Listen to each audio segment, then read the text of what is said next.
From the combined newsrooms of KARK4 and Fox 16, breaking news coverage.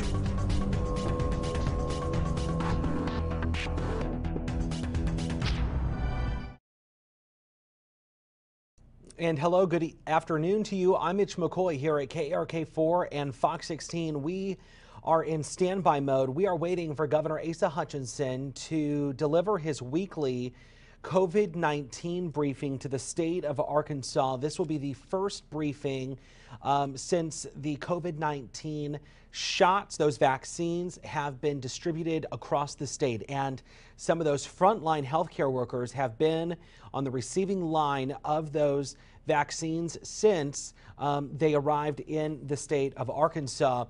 If you missed any part of our newscasts over the last 24 hours, we have spoken with several healthcare providers as those shots are delivered across the state of Arkansas. Take a listen yesterday to a nurse who was one of the very first here in the state of Arkansas to receive that COVID-19 vaccine. It felt awesome to break history, to say, hey, the vaccine is here.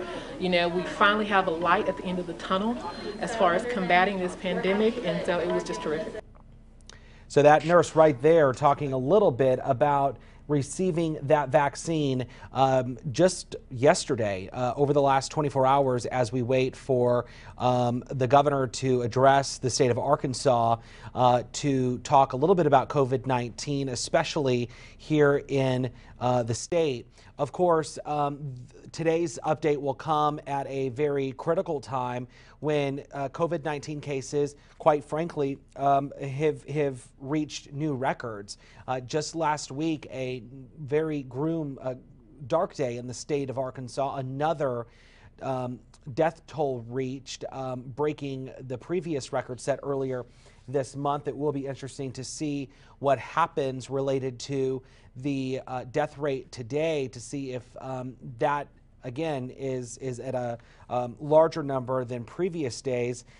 You might recall yesterday the Arkansas Department of Health reported more than 1,300 cases of the coronavirus, and yesterday the state added 45 deaths. So Governor Asa Hutchinson, along with the Arkansas Department of Health, coming up to the podium to talk a little bit about COVID-19. Let's listen in live. Today for today's weekly COVID-19 update, I'm pleased to be joined by Dr. Jose Romero of the Department of Health, Secretary Solomon Graves, our Department of Corrections. We have Secretary Johnny Key of our Department of Education, and we're also joined by Dr. Geraldine Jones of the Department of Health, and then Sam Lynn will be joining us remotely from Northeast Arkansas Baptist Memorial Hospital in Jonesboro for some interesting insights from Northeast Arkansas. Today, we'll give an update on the vaccine distribution, hospital bed capacity, antigen testing in our Department of Corrections, and of course we'll give our case report followed by an announcement. Yesterday, as everyone knows, we received our first shipment of the COVID-19 vaccine at 8:10 a.m. yesterday. We also had our first vaccination in the afternoon, and so Dr. Romero, thanks to your team for some very quick action in getting that out, and I was pleased that Cherie Ann Kwanizai was the first Arkansan to receive the vaccine, and we appreciate her support and her setting that good example for all of Arkansas. On Friday, and I get this question often, when's the next round coming in? On Friday, I expect to receive notice as to the next shipment on the Pfizer vaccine, and that should indicate how many doses and the timeline for receipt of that vaccine. And that should be a recurring process that every Friday we'll get notice as to what the shipment will be the next week. And Dr. Romero will have additional comments on the FDA process in the future. Our goal is to get our healthcare workers, our emergency responders, and the staff and residents of our long-term care facilities vaccinated as soon as possible. And then we'll move to additional priorities and on to the general public. and everyone wants to know the answer to the question, when will it get to me in terms of priorities? We know exactly where we are in terms of the first set of distribution, and there'll be more decisions made as to how this flows into the future until it gets to the entire public. This is a massive distribution effort. It's a lot of logistics. It worked well yesterday, but we have to make it work every day well, and we will get there. Northeast NEA Baptist Memorial Hospital in Jonesboro was one of the first hospitals to receive their allotment of the vaccines, and I was proud of them as well. They began distributing the vaccine in the early afternoon. Received it in the morning, distributed it in the early afternoon, and Sam Lind, the CEO of NEA Baptist in Jonesboro, is going to join us and make comments about the vaccine and the hospital bed capacity that they're looking at in Northeast Arkansas. Sam, please welcome you for your comments. Thank you, Governor. It's good to be with you today. On behalf of everybody at NEA Baptist, we're really proud of the last 24 hours. But the hospitals in Northeast Arkansas and at NEA Baptist certainly remain busy and remain full. We have about 25% of inpatients today that continue to be COVID positive. Our ICU units remain full, and for each one that we're able to move out of the unit, there's certainly one awaiting to be admitted. And so while we're very excited about what the last 24-hour means for our foreseeable future, things remain difficult for our hospitals across our state and our region as well. Trends that we're seeing are certainly continuing to grow. So we've seen our positive rate in December grow over even what we've seen in November. As an example, in September, we saw a positive rate of about 10%. In October, that moved to 14%, November 18%, and now in December projected well over 20%, seeing days as high as the mid-30s. And so we continue to see the spread of the infection and certainly welcome the resources that we've been given here over the last few weeks. And so I wanted to touch on two of those. One, as the governor just mentioned, we were proud to receive our first batch of vaccine yesterday at 10 a.m. And by 2:30, we had given our first dose to Dr. Stephen Stroud, our infectious disease doctor who's been battling on the front lines over the last several months.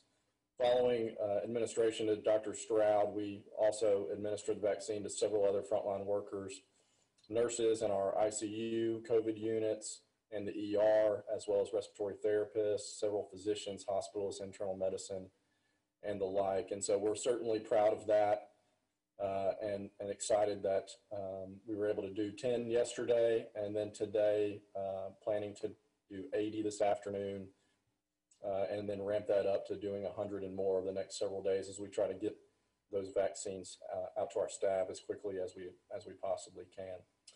The other thing that we're certainly proud about is our partnership with the State Department of Health and the Governor's Office to be able to offer monoclonal antibodies as a treatment for our high-risk patients, outpatient COVID patients that can get some early intervention and hopefully cut off hospitalizations before they happen. And so we've been doing that over the last few weeks.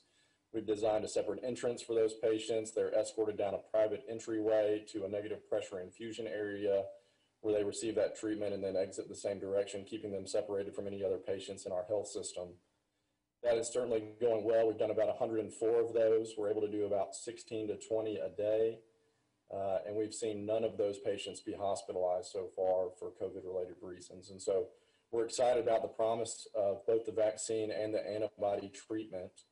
But certainly want to continue to remind people as the holidays approach, as we wait, what was foreseen as a spike after the Thanksgiving holiday that we all pray never happens.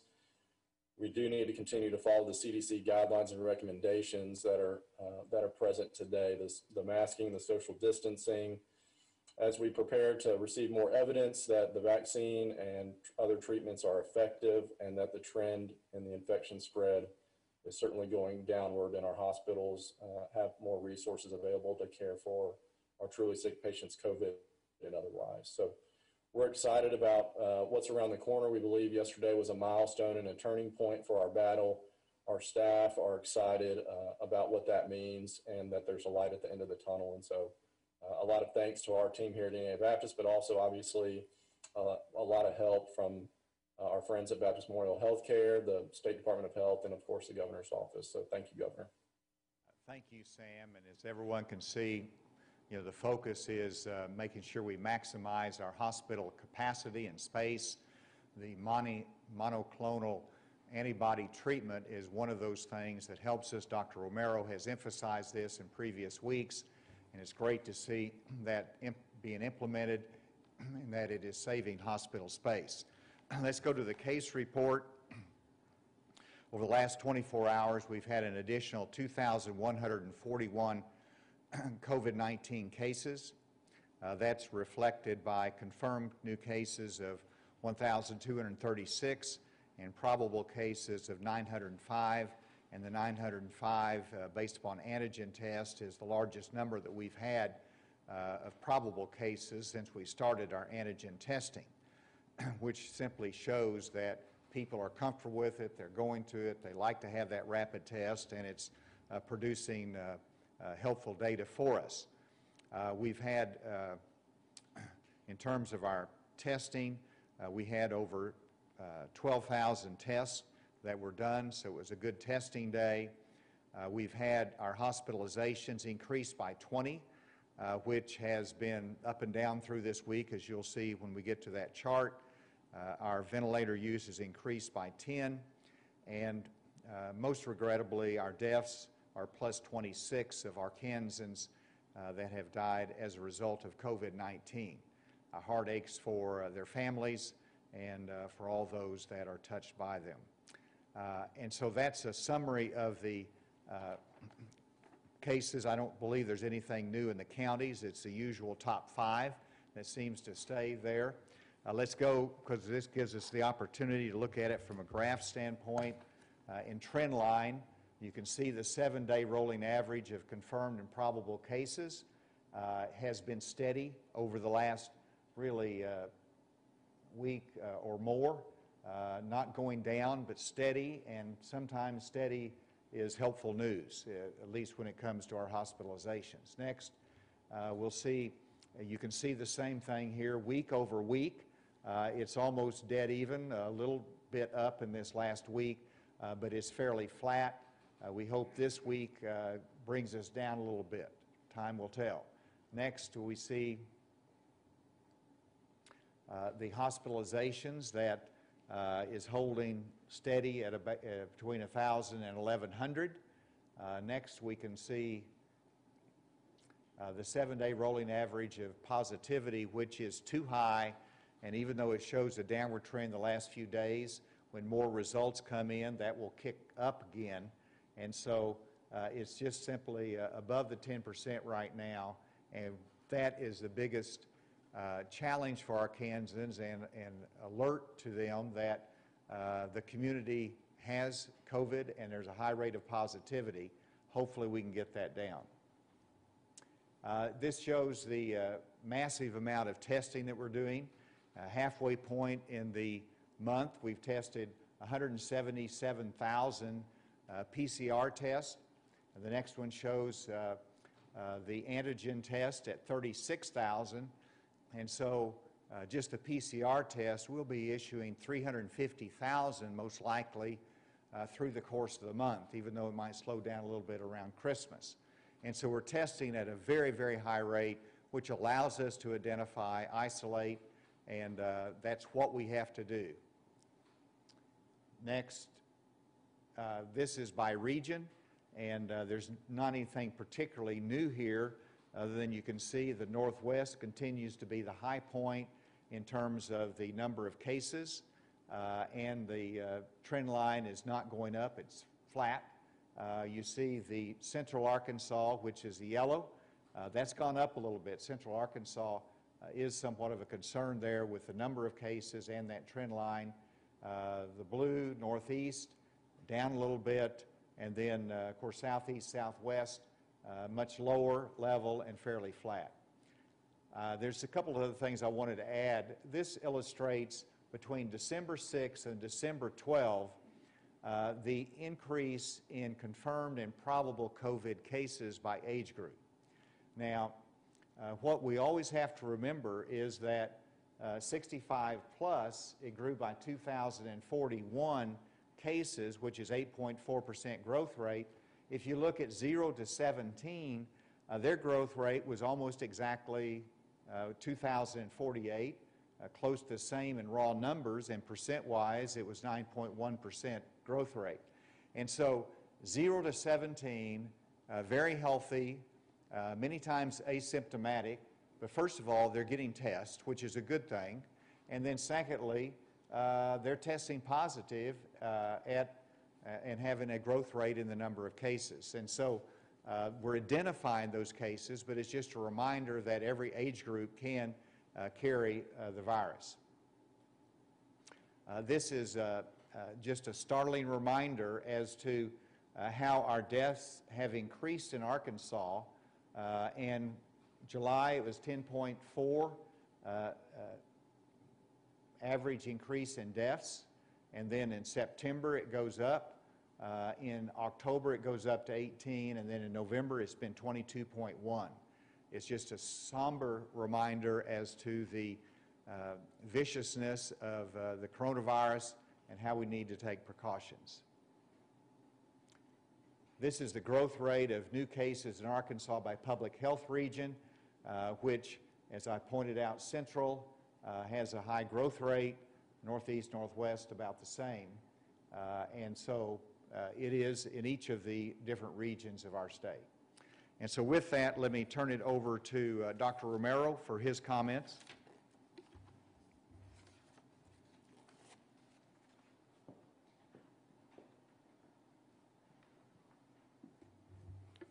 Thank you, Governor, and good afternoon. So a little bit about the vaccines to expand upon what's already been said. In addition to the Pfizer vaccine, we will most likely have another vaccine from a company called Moderna. It's a vaccine that's in the same class as the Pfizer vaccine. The FDA will see and review the safety and the efficacy data of that vaccine. If they rule that it is appropriate, then a recommendation for an EUA approval will be issued, and the ACIP will meet, that's a CDC certification branch, will meet after that, probably the next day or day after that, and also approve it. It will have a different age range than the current Pfizer vaccine. Pfizer vaccine is approved for 16 and up. The next vaccine, that is Moderna, will be for 18 years and older, and additional recommendations will be made based on that. So we will have most likely next week 2 vaccines here in the state, and as the governor mentioned, we will continue to receive recurrent aliquots or allotments of Pfizer vaccine in the future.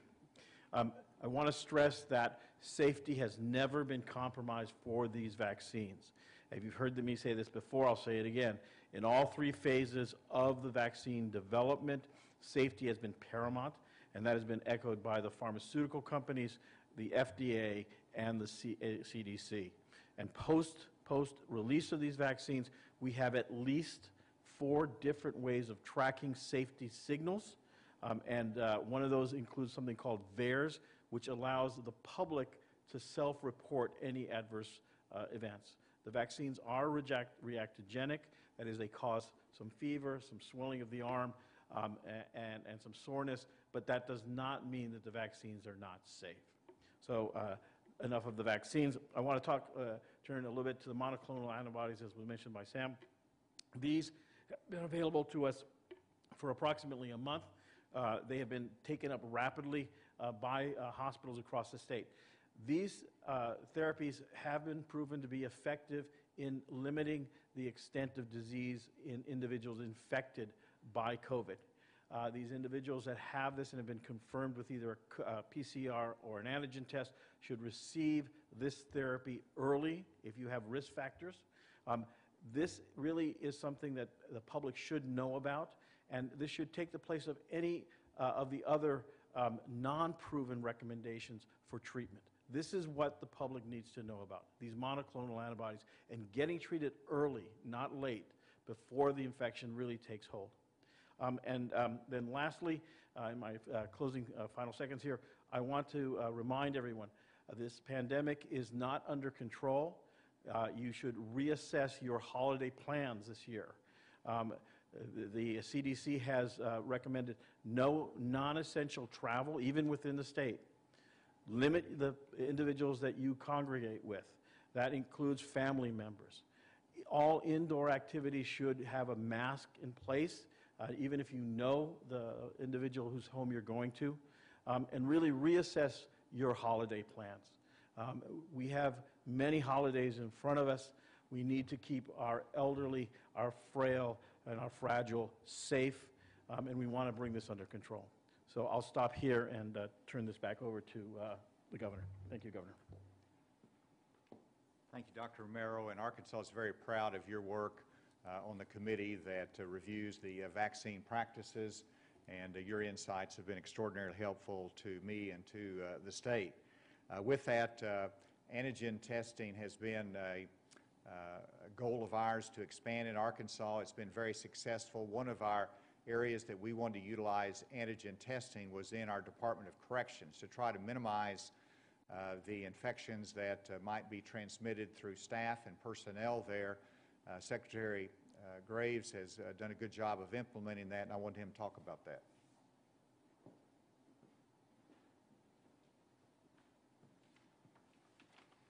Thank you, Governor. In October, you authorized the department to receive an allocation of the Binax rapid test.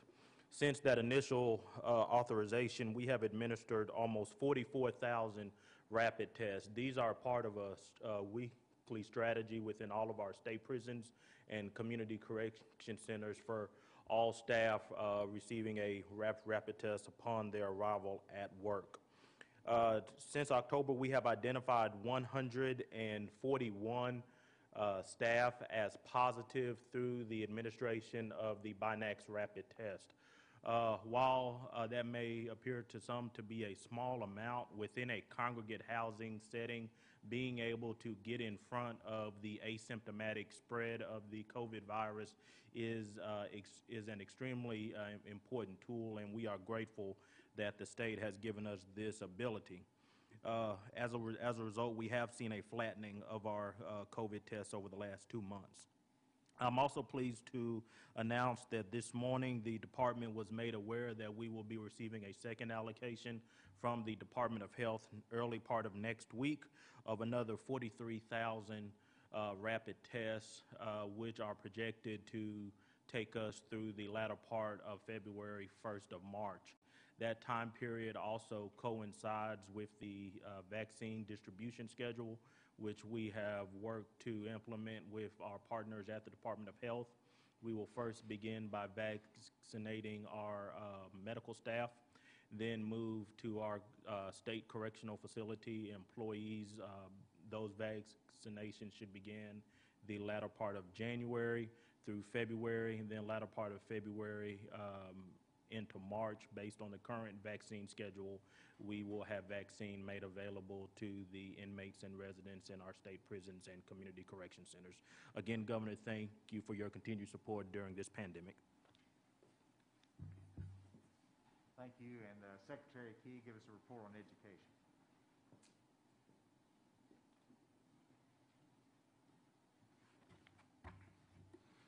Good afternoon. Last week in the state of Arkansas, we had 35 schools that made some type of modifications of their on-site instruction. And so far this week, we've had 30, but it should be noted that 25 of those were due to weather situations in North Arkansas. So far this week, we've had 5 that have made COVID-related modifications. One thing that is noteworthy about that is that in the week or 2 weeks after Thanksgiving, we have seen a lower number of modifications than what we saw in the weeks following Halloween. So that is just a point of observation that we will be looking at, and especially to see how informative that might be as we prepare for the time after students come back from Christmas break. That brings our total currently to 48 as of today.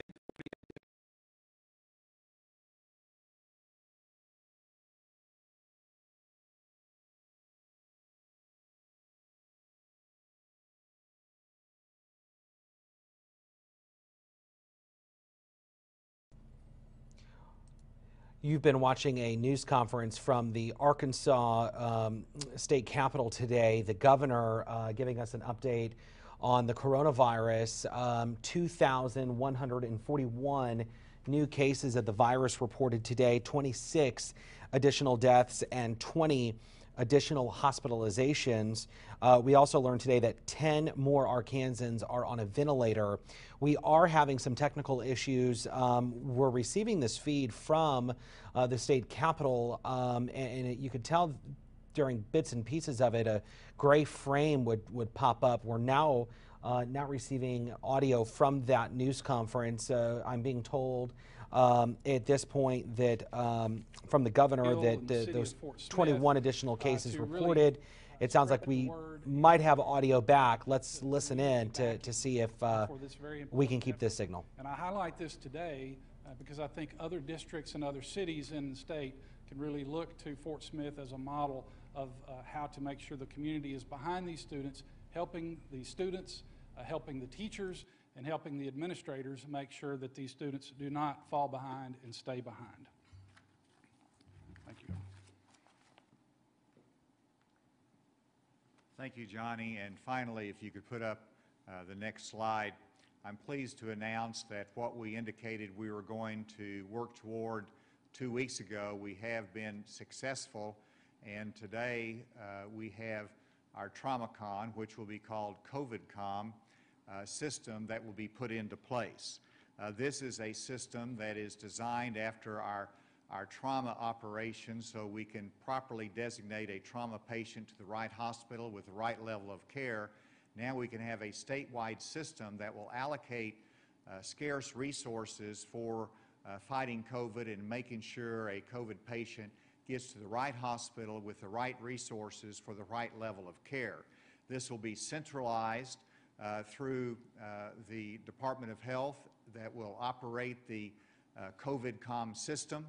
It'll be an incredible tool that will help our hospitals utilize more efficiently their scarce resources and also benefit the patients because the patients will go to the right hospital with the right level of care for them.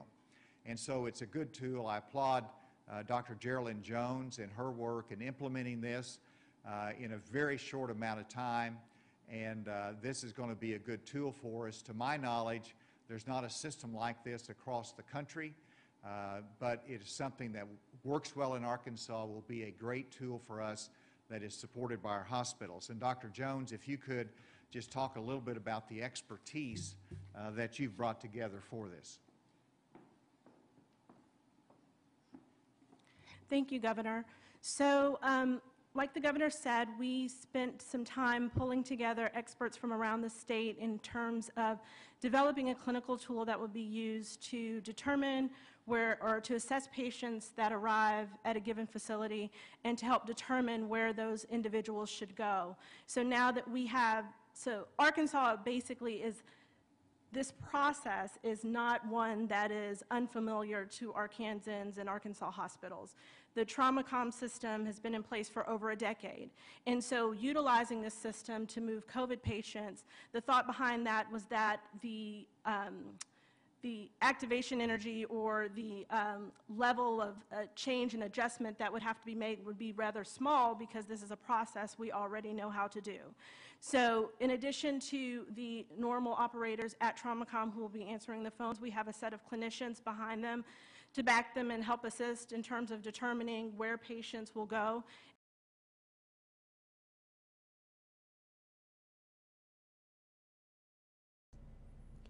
And our apologies again. We're having some technical issues receiving that feed from the governor's office as we learn about a new TraumaCon system that is in place, put in place by the Arkansas Department of Health. The governor just announced it moments ago.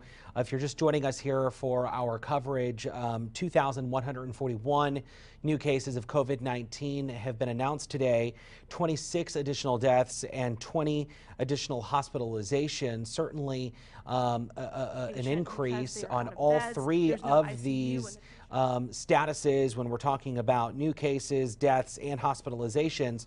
But it's also worth noting that there are 10 additional Arkansans on a ventilator at this hour, as certainly the hospital system continues to deal with COVID-19, and these vaccines continue to be distributed across the state. Let's see if we can regain our signal from the state capitol and continue to listen into this news conference. And the folks at TraumaCom for their help with this, as well as Troy Wells and the other individuals on the Winter Task Force Subcommittee for all the input they provided in making this come into fruition. So thank you, Governor. Thank you, Dr. Jones, and I'll never forget the Winter Task Force meeting that we had in which Dr. Jones was there by Zoom, and she had just pulled an all-nighter working and then staying on for the task force meeting, and so she's worked very, very hard to implement this, and thank you. With that, be happy to turn this open to questions. Let's Leslie first, and we'll... Can we get a clearer picture on what's happening in ICUs, whether they're whether there's capacity left in ICUs or staffing available now in ICUs, what the situation is, and if, like other states, we are triaging COVID patients and other patients differently, maybe sending patients home who wouldn't have been sent home before.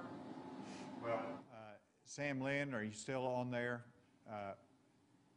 Yes, sir. Why don't you take a crack at this in terms of Northeast Arkansas and the ICU beds? Yes, sir. So what I would say is today in Northeast Arkansas, there's about 15 ICU beds available. As you've heard me say at NEA Baptist, ours are pretty full and remain that way. It seems as though if we're able to open up 1 or 2 beds of capacity, we're able to fill those within hours or less than. And I think that some of that availability is in some of our smaller hospitals where they're certainly trying to keep those patients there, but as you've heard Dr. Jones say, sometimes resources require we move those patients to a higher level of facility, a higher level of care. I'd say that we certainly look with scrutiny at all times, but probably it's true even more so now at patients that maybe don't need hospital level of care so that we can clear capacity for COVID patients. We're certainly using the triage process as we always use, but look at those even closer during times when resources are so thin. So let me address one of the questions. Are we sending home patients that don't need to be sent home? No, we are not. No patient is being discharged as far as I have heard or been reported that if they need to be admitted, they will be admitted and treated appropriately. We have capacity in the ICUs across the state, although it is not equal. And so this COVID-COM will allow us to address that at a better than we have in the past. So knowing what centers have ICU beds available, we can rapidly transfer to and from. A couple weeks ago, you said you were considering a stricter limit on indoor venues. What's the status on that? The Department of Health Compliance Office is in the middle of a 10-day statewide compliance blitz, and so we want to give that time to operate. That directive that we talked about is still under review. Largely directed towards Dr. Romero, about data. First off, in the last 6 days, by today's count added, we've seen between a 47 and a 50% increase in the number of deaths called probable deaths. And I'm wondering if there's a ready explanation for that kind of jump, which we haven't seen since we began this event. Do you want to take that, Dr. Corsi? Yeah, let me... the expert on the numbers.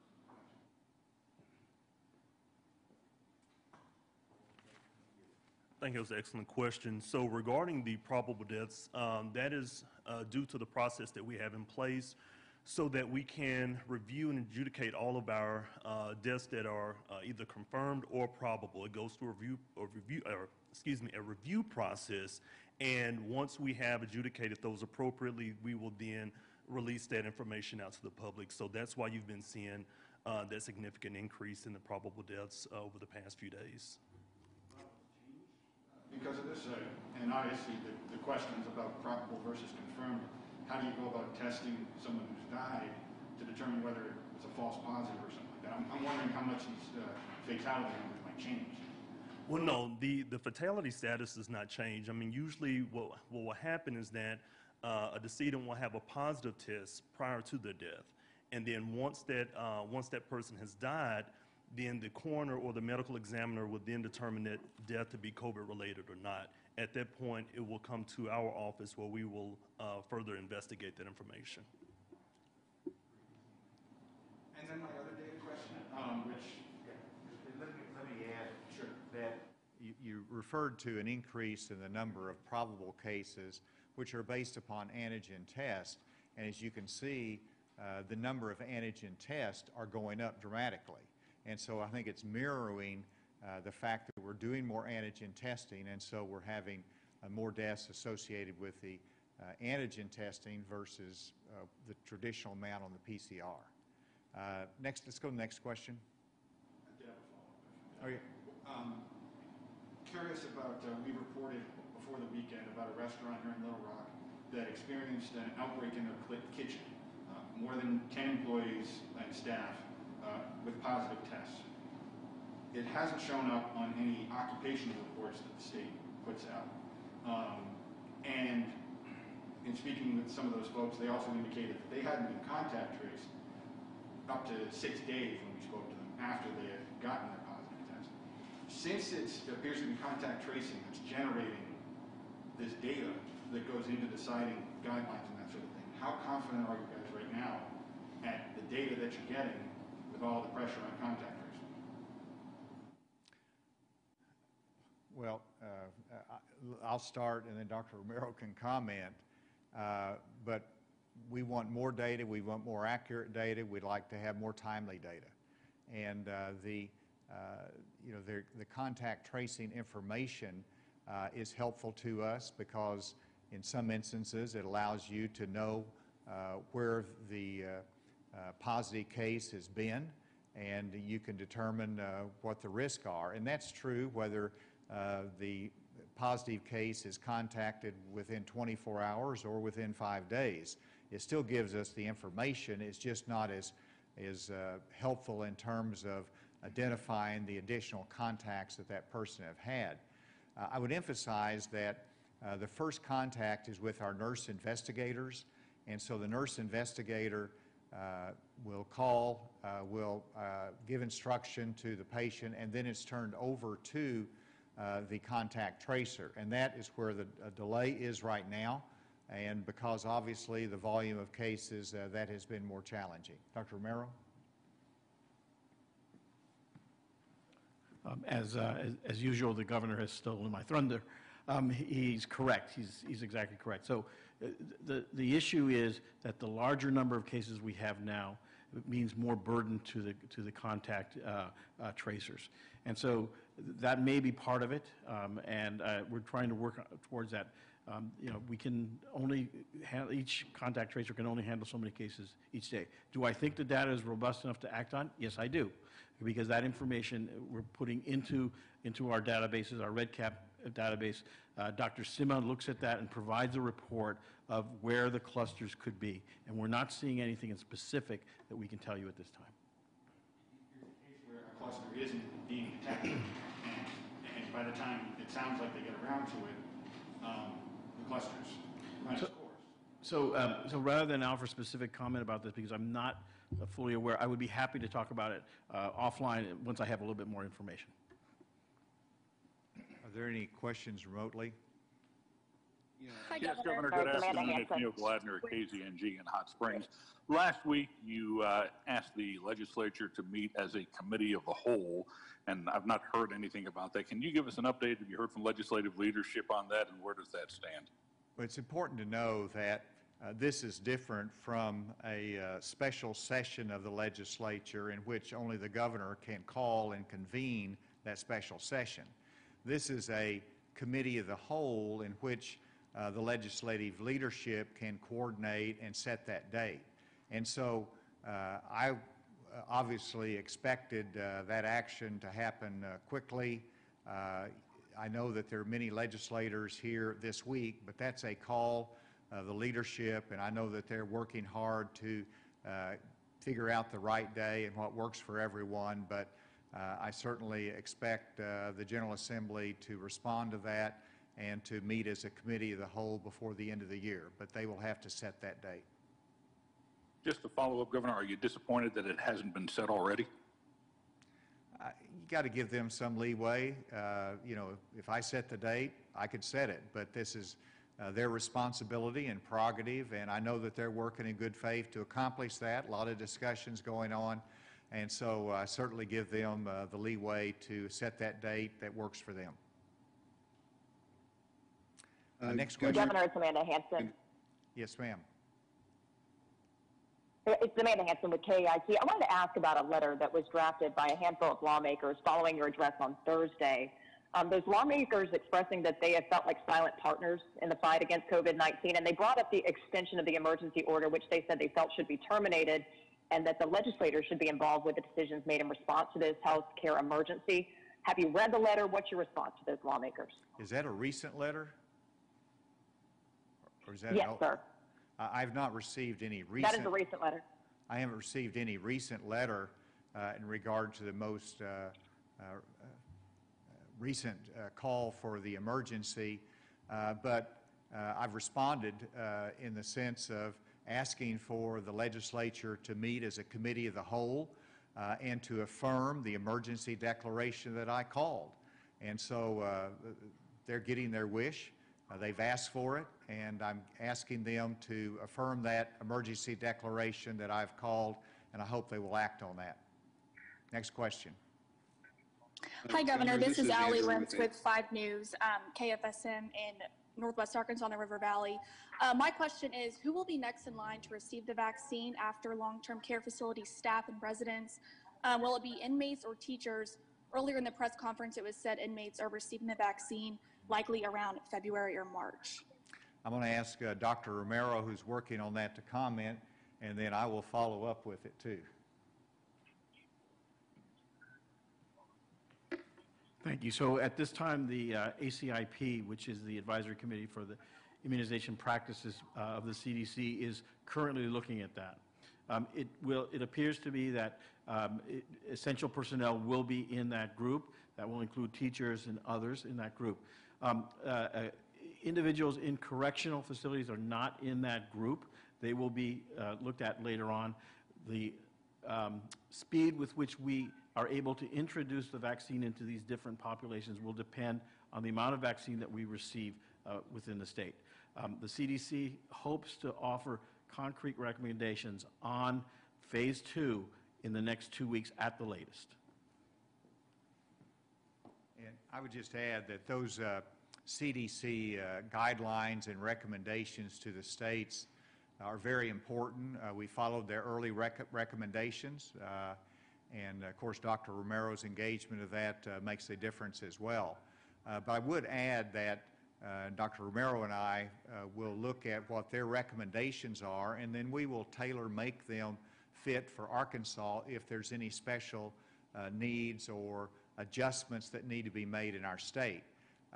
And so we likely will be following the guidelines, but it is a recommendation, and the states can tailor-make that as needed, and we will look at that in the coming probably 10 days. Next question. Governor Mike McNeil of MagnoliaReporter.com. By when might we expect there to be enough vaccines available in Arkansas for delivery to everyone who wants one? Well, one, we don't know precisely the date of that because it depends upon the production capacity of Operation Warp Speed and the pharmaceutical companies. It also perhaps depends upon how many vaccines the FDA is able to approve. because we have Moderna that's coming up this week. It very well could be Johnson & Johnson or another one down the road. And so that precise date is not known. I have a lot of confidence in our manufacturing capacity and the safety of it, so I am hopeful that by late spring, this will be widely available to everyone in Arkansas. Governor, this is Andrew with AP. Wanted to follow up again on the committee of the whole that you had requested regarding the disaster declaration. A couple questions on that. What do you envision happening, or I guess what would happen if the legislature either doesn't meet to take this up or votes against extending the disaster declaration for the pandemic? And the second part of the question I had was, how much of this requesting them to meet is an effort to, or is basically hoping that this will discourage any efforts to scale back your disaster powers or the legislature doing anything else regarding the restrictions that are in place next year? Well, Andrew, you ask a good question. Some of it is speculative, but let me answer it this way, that the legislature has always had the power to convene a committee of the whole to affirm or to reject the emergency declarations that I've issued since March 11. That's been within their statutory prerogative. They have not met, and so I called upon them to meet as a committee of the whole because a number of the legislature said we'd like to be more engaged. And I think it's totally beneficial to the people of Arkansas to see that there is a full team effort with the legislature, with the governor, all recognizing the emergency that we're under and affirming that. I think that's good for everyone to hear, and that's part of the reason and the principal reason that I'm asking them to convene and affirm the emergency that I declared. You're asking me, what if that doesn't happen? Well, I continue with my emergency powers, and we will act as needed to deal with the coronavirus that's in front of us, the limited hospital capacity we have, and all the other emergency needs that go with that.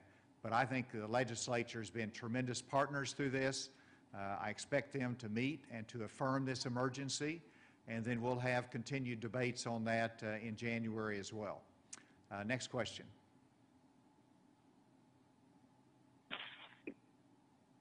Governor, this is Allison with 4029 in Northwest Arkansas. My question is actually for Secretary Key.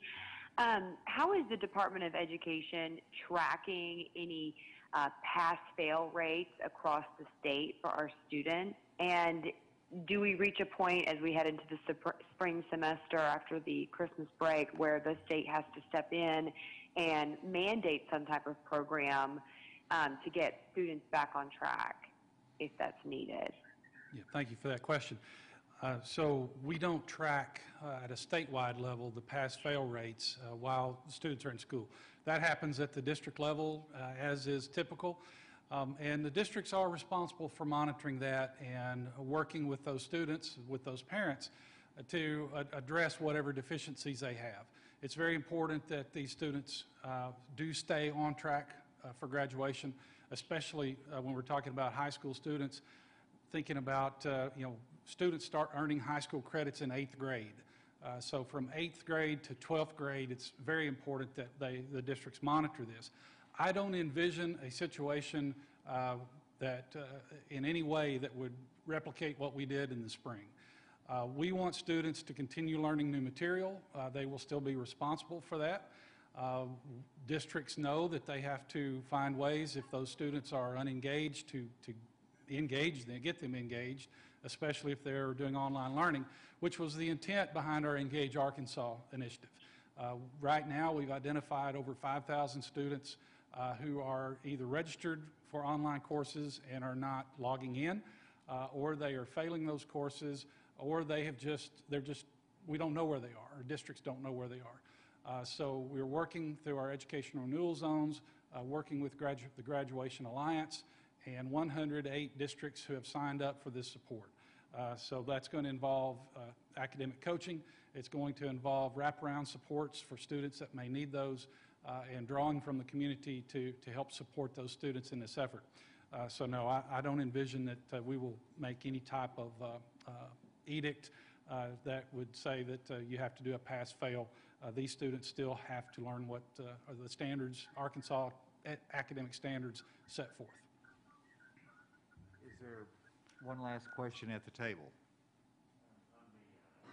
COVID-com, is that actually operating now? And has it transferred any patients at this point? Dr. Jones. So thank you for the question. All the components are in place and we're ready to go. So we're going to say a go live date tomorrow morning. But so no, we have not transferred any patients as of yet. But we're happy to make the announcement 2 weeks like we said we would, and so we're ready to go. With that, thank you.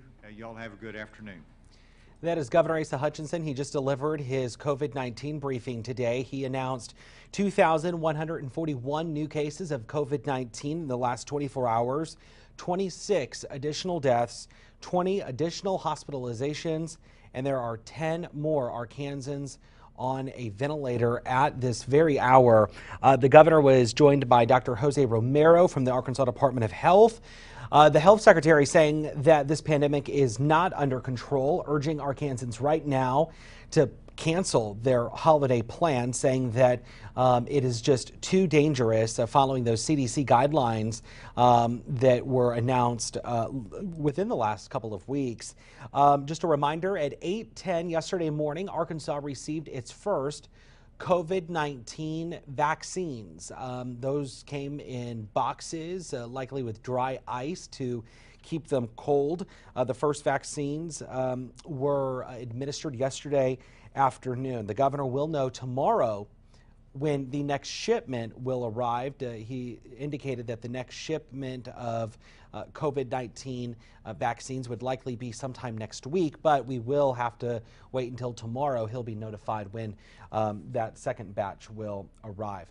That's the very latest on COVID-19 from the state of Arkansas. Governor Asa Hutchinson just delivering those updates moments ago. Again, 2,100 new cases of COVID-19 in the last 24 hours. We'll have much more on COVID-19 beginning first at 4 p.m. on KARK, and then, of course, Fox 16 News at 5:30. I'm Mitch McCoy. We have breaking news as it happens all day long right here on the device that you're watching. Have a good afternoon.